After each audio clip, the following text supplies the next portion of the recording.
lot to get to today. As I predicted yesterday, all of the walkouts turned out to be just a media propaganda campaign on behalf of gun control. It was not about solidarity with the slain students. It was not really about mourning over the slain students. It was not about America coming together around the cause of stopping violence in schools. It was a gun control program. That's all that was happening yesterday all across the country. It was not a unifying moment. It was a divisive one. It needn't have been. Yesterday, wall-to-wall coverage of all of the students walking out of their schools. So first we need to ask, how does such a thing get planned? Is such a thing spontaneous? Do you have a situation here where thousands, hundreds of thousands of students are just getting up and walking out of school at the same time because they heard online they were supposed to do so? Or are they being told by their teachers and the teachers' unions and all of the leftist administrators at school that it's a good thing for them to get up and leave class? Because I guarantee you that if I had gotten up and ditched class in high school, there would have been some sort of excuse note needed, right? You don't just get to leave class in the middle of class when you're in junior high or high school. You actually have to have an excuse for doing so. Otherwise, you are a truant, right? So here, the schools themselves are writing the excuse notes. Now, let me just ask a question that's been asked by a lot of folks on the right. Let's say there were a pro-life walkout tomorrow. How many of these teachers do you think would be okay with the students leaving? If all the students just got up and walked outside to protest for 10 minutes, the 1 million abortions plus in the United States per year, if every student in America did that, how many of those teachers do you think would excuse the students, and how many of them do you think would actually punish the students? How many do you think would dock the students in some way? In other words, one of the problems here is that you have these leftist propaganda centers called our public schools that are taught by teachers who are members of teachers' unions, who are Democratic Party cronies, and then they use that position in order to promulgate a certain agenda. So all these students get up and they walk out. Of course, this thing really was organized in AstroTurf by the Women's March, and they used the same organizational structures in order to push it.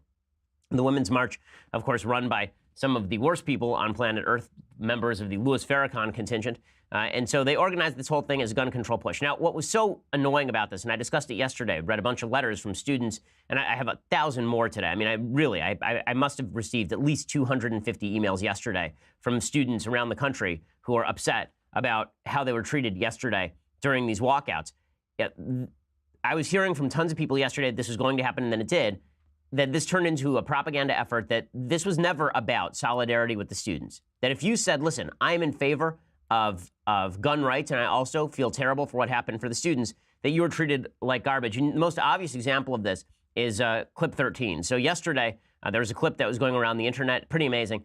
One of the students walked out of class and did what I suggested, right? Brought a sign that was a pro-Second Amendment sign that also expressed sympathy for the children who were killed. And he was escorted from the protest, right? He was told he couldn't be at the protest, and they actually tried to push him into a police car. Here's what it looked like yesterday. 505 says you cannot. Why? Put anything on unless you get 24 hours. I'm going to go stand outside then. And I want to stop.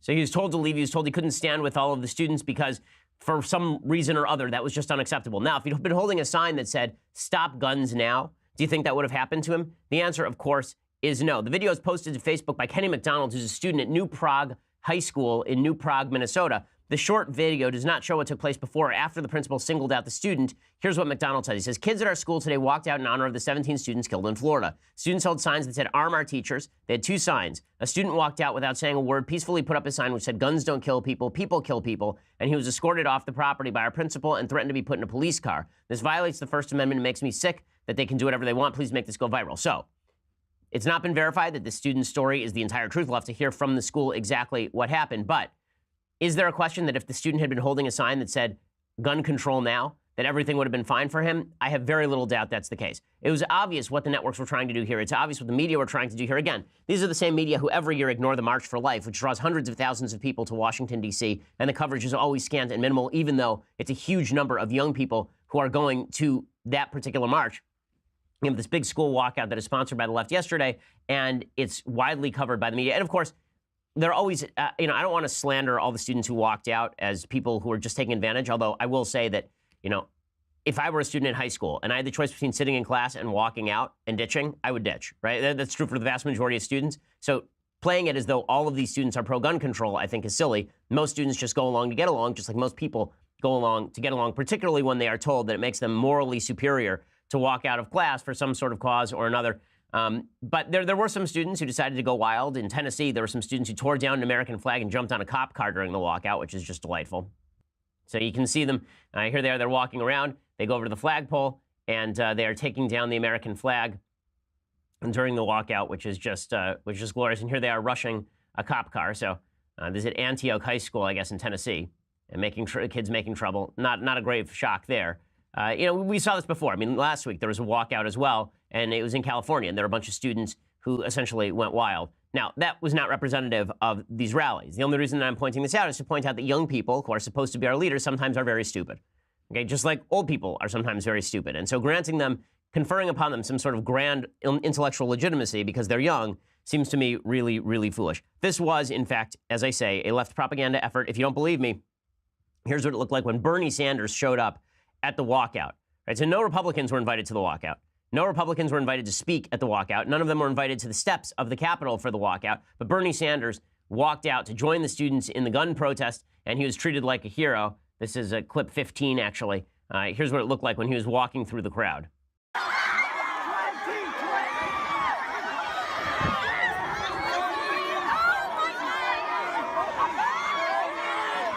Right, all the kids are going nuts. Oh my God, it's Bernie Sanders, yeah, but this isn't a political rally. Right, they're all smiling and laughing and taking pictures. Oh my God, it's the old man, the old kook who likes pudding. What are we gonna do? But don't worry, this had nothing to do with politics, folks. This was beyond politics. This had nothing to do with the political agenda. This was just about solidarity with the victims in Parkland. It was not political in any way. This is the way the media were playing it last night. Of course, Bernie Sanders speaking and shouting for gun control is an amazing thing, considering that Bernie Sanders comes from Vermont, a state with very little gun control, even though it is a very left state. Here's Bernie Sanders speaking yesterday. You, the young people of this country, are leading the nation and the Congress. If you can't hear crazy old Bernie going, you, the young people of this country, are leading the nation. Please give me money, please, for my next campaign. Nonviolence, and the time is now for all of us together to stand up to the NRA. The time is now for me to pretend to be relevant as though I had done anything except run for president in my entire career. So Bernie Sanders stepping out, and of course, you're not seeing any actual discussion here. Now, a guy who I've become friendly with, Kyle Kashev, a student over at Parkland, at the Parkland High School. He actually went around on Capitol Hill, did more than Bernie Sanders. Bernie Sanders has refused to meet with him. Apparently, there are a bunch of other legislators, right and left, who have met with him. And Kashev has done a lot of the work that the other kids at his high school won't. Right? He's actually going around trying to speak with various members of the legislature. He spoke with Marco Rubio and Bill Nelson. He spoke with Chuck Schumer, and he spoke with Paul Ryan. So he's met with a bunch of legislators. He's met with President Trump. The idea here, trying to come to some sort of consensus about things that can be done. The kids at Marjorie Stoneman High School, though, the ones who are being shown on the media are not the ones who are meeting with legislators on Capitol Hill. They are the ones instead appearing on Ellen and then shouting about how America's a terrible, horrible, very bad place where the old people suck, right? They're the ones who go on Bill Maher and say, F my parents, which is just a great way of getting things done, which again shows there's a lot about moral posturing and not very much about getting anything done. You can see the media's bias here. So Viacom Networks decided to go silent for 17 minutes. In order to, this is Nickelodeon and MTV, they went silent for 17 minutes in order to pay tribute to the Parkland students. They would say, oh, this isn't political at all, except that I don't remember them doing this after the Boston Marathon bombing. I don't remember them doing this after the Orlando shooting. I don't remember them doing this after any terror attack. They only do this after a particular shooting that is driving a particular narrative on a particular day at a particular time when everyone else was walking out. So here's what it looked like on Viacom Networks yesterday morning. They printed on their screen, Viacom stands with all students as they participate in the National School Walkout Against Gun Violence. Right, so that's VH1, it's TV Land, it's Paramount, it's Nick Jr. Right, so if you just want to put your kid down for a second and have them watch Nick Jr., you couldn't do that because Viacom was busy protesting with all the kids. Listen, they're a corporation, but this corporate virtue signaling is really amazing.